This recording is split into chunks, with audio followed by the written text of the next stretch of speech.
To find the development of our secondary pipe, we are going to take the length of one side of our hexagon and multiply it by 6 to start with. So in my case, if I check the measurement of one side, there's 22 millimeters. So I will go and draw out a construction line on the bottom of my board.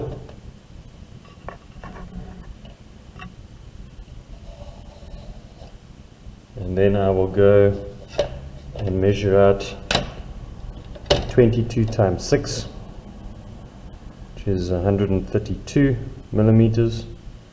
And I'll go and mark it off. And then measure out 22 millimeter sides. Mark each of them off on that line.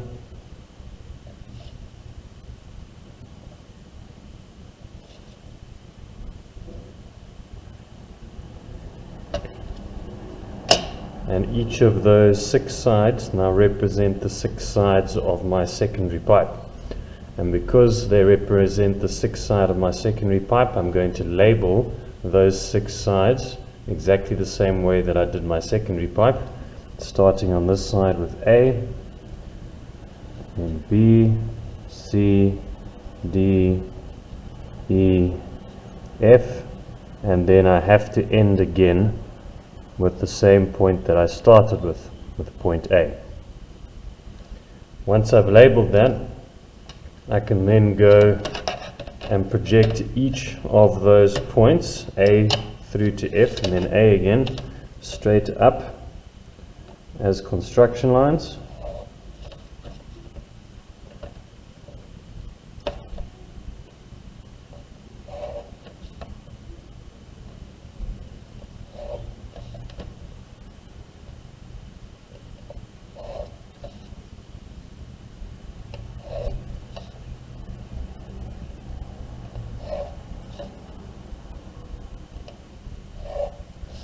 And when I've done that, now I need to go and find out as to how long each of those points is supposed to be for my development. And I go and find those measurements now from my front view. So we'll have to go and follow our labeling, which I'm just going to transfer here quickly to make sure that we can see it. That will be E, A, and that is F. That is D, B, and that's point C. So if I start with point A, I want to now know how long will point A have to be for my development. So I'm going to go and take the measurement for the length of point A off of my front view, which I can see there is 60 millimeters. And I'll take that measurement and I go and plot that measurement directly onto point A here for my development. Here's point A, I'm going to measure 60, and I mark off 60 up top there, and then I've got 2 point A's, so I'm going to have to do the same over here, mark off 60 millimeters. Then I go to point B, I do the same again, I go take point B, I measure point B's length in my front view, from where it starts up here to where it terminates down there. That measurement there for me is 38 millimeters. I then take that 38 millimeters and I transfer it onto point B here in my development. Mark that off. And then, same again, go find point C, okay, which is up here. Take the distance from where it starts to where it terminates in my front view. I measure that. That's 16 millimeters. Take it and I go and transfer that to point C on my development. Then to point D. Point D over here is over there in my front view. Take the measurement from where point D starts to where it terminates. That is 38 millimeters. And I go and find point D here again, and I go and measure off and mark off 38 millimeters. Next one is E. Go find point E, There's E, take the measurement from where it starts to where it terminates in my front view. That again is 60 millimeters, same as point A. Go and take that and transfer that back onto my development.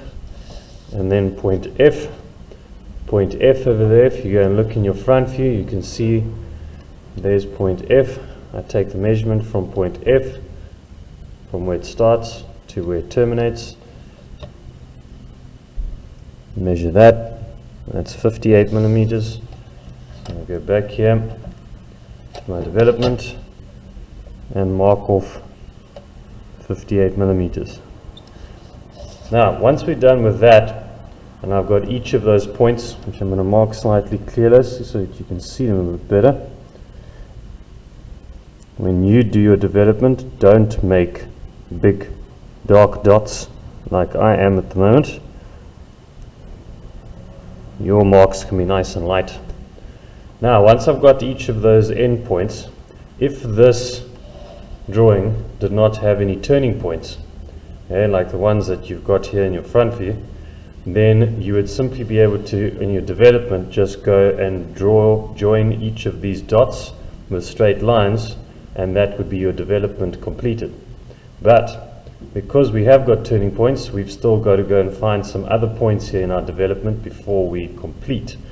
And those are, of course, our turning points that we have over here and in our front view. But we're going to have a look at them specifically on our auxiliary view to be able to get the widths of our turning points. We need to now go and mark off, similar to what we did for point A through to point F. We need to go and find where on this line is turning point 1, 2, 3, and 4. And the only way to do that is to take the measurements of them off of your auxiliary view, because we know that turning point 1 over there is on line AF. There's line AF. So we want to go and take turning point 1 and transfer it from there onto line AF here in our development. So we simply go and measure, go and check what the distance is over there from A to the turning point. For me, that's 6 millimeters. And then I'm going to transfer that down here onto my development, measure of 6 millimeters from A on line AF and mark that. And I'm just going to put in there that that is turning point 1. Then I do the same thing with turning point 2 and turning point 3 and turning point 4. Take each of them, their measurements from here, check which side the turning points lie on according to my labeling, and go and plot them here in my development. So the next one's on line BC, 7 millimeters.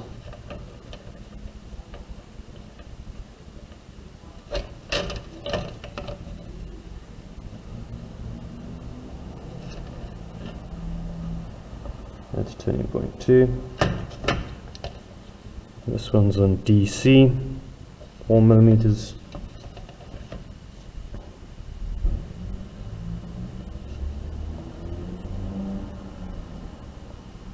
Turning point 3. And that one's on FE, also 4 millimeters.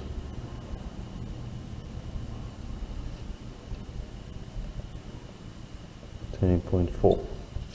Now that I've got each of those, the same step follows as what you did with each of the points from A to F. You go and take each of those points now and you project them straight up.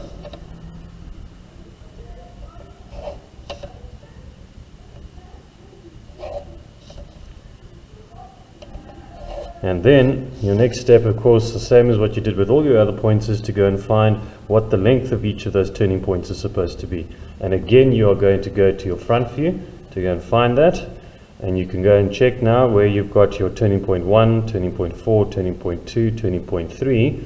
And you're going to take the length measurement from the edge of your secondary pipe till where the actual turning point lies on your main pipe. So for turning point 1, we're going to take the distance from there on the edge of your secondary pipe all the way till our turning point. And we're going to measure that.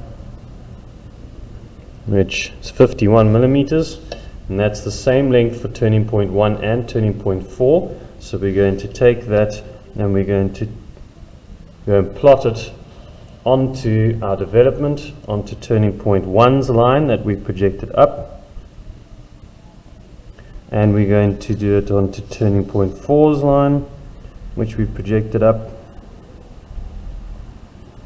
and then we'll do the same for turning point 1 and 3. They're also the same measurement, measuring from the edge of our secondary pipe to where your turning points are on your main pipe. We take that measurement, which is 23 millimeters, and we go and transfer that measurement onto our development, onto turning point 3 and onto turning point 2. Now we can go and join all of our points up, and again we follow according to the map that we've got here, same as what we did when we found the interpenetration curve in our front view. And we're going to start on point A's, and of course there's no other dot in between A and B, so we can join it directly.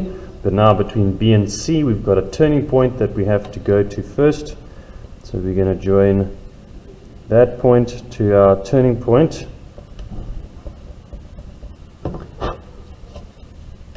We'll join that point to our turning point,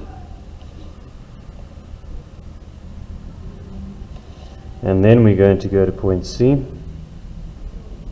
and then for the next one again there's a turning point to go through, so we go from there to our turning point, then to point D, then from point D to E there's no turning point there, so we're going to go directly from D to E.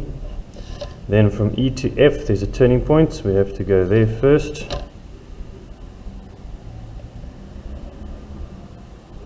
and then to F, and then on between F and A another turning point, so we have to go there first and then to A. Okay, now that is our development complete for our secondary pipe, but of course we need to make sure that we don't forget to go and darken the necessary lines. You will darken each of the edges of your secondary pipe, which means all of the lines coming off of A, B, C, D, E, F and A again, they all need to be made dark in our development.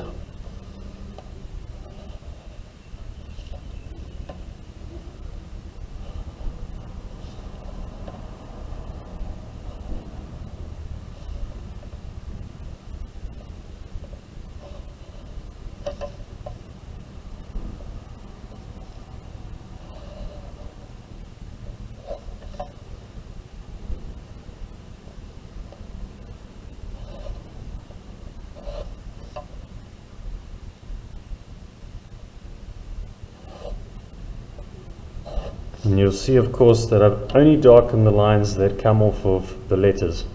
I haven't darkened the ones that go with the turning points.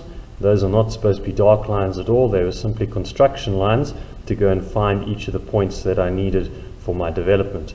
And then the last line of course that needs to be dark is our baseline of our development,